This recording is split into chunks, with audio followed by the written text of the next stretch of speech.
রাজনীতির বাইরেও আমি ঝামেলায় অনেক সময় অনেক কিছু পড়ছি।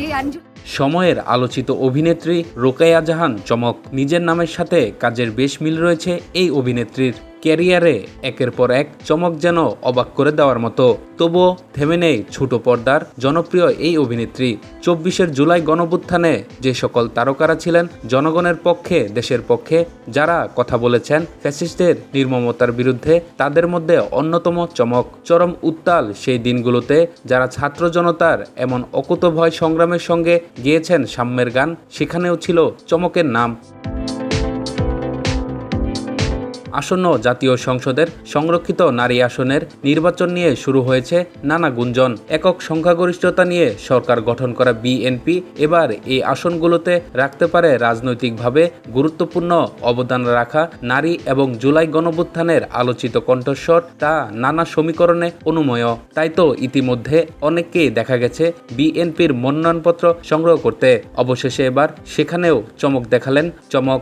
সম্প্রতি দেখা করলেন খোদ প্রধানমন্ত্রী সঙ্গে, সারলেন গুরুত্বপূর্ণ আলাপ। অতি সম্প্রতি সামাজিক যোগাযোগ মাধ্যমে ভাইরাল হওয়া একটি ভিডিও ফুটেজ বিশ্লেষণ করে জানা যায় তিনি কুষ্টিয়া থেকে সংরক্ষিত নারী আসনে বিএনপির হয়ে নির্বাচনে অংশ নিতে চান এবং সেই লক্ষ্যেই দলটির মনোনয়নপত্র সংগ্রহ করেছেন তিনি।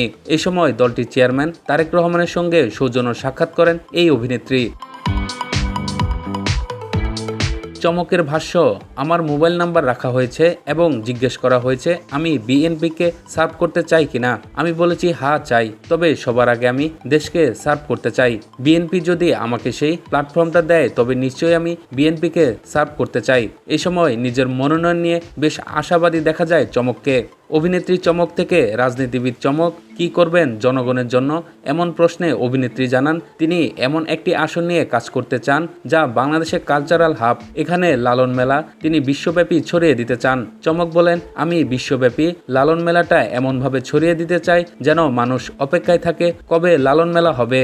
যদিও এই বিষয়ে বিস্তারিত কিছুই অদ্যাবধি প্রকাশ্যে আসেনি, তবে সামাজিক যোগাযোগ মাধ্যমে অভিনেত্রী লিখেছেন নতুন জার্নি শুরু করলাম, আলহামদুলিল্লাহ, শীঘ্রই বিস্তারিত জানাবো, পাশে থেকো, দোয়ায় রেখো। এবার দেখার বিষয় বিএনপি এই নতুন মুখগুলোকে কতটা মূল্যায়ন করতে পারে, কতটা নতুনত্ব আর বৈচিত্র্যময় হয় আসন্ন নির্বাচন, তা এখন সময়ের অপেক্ষা।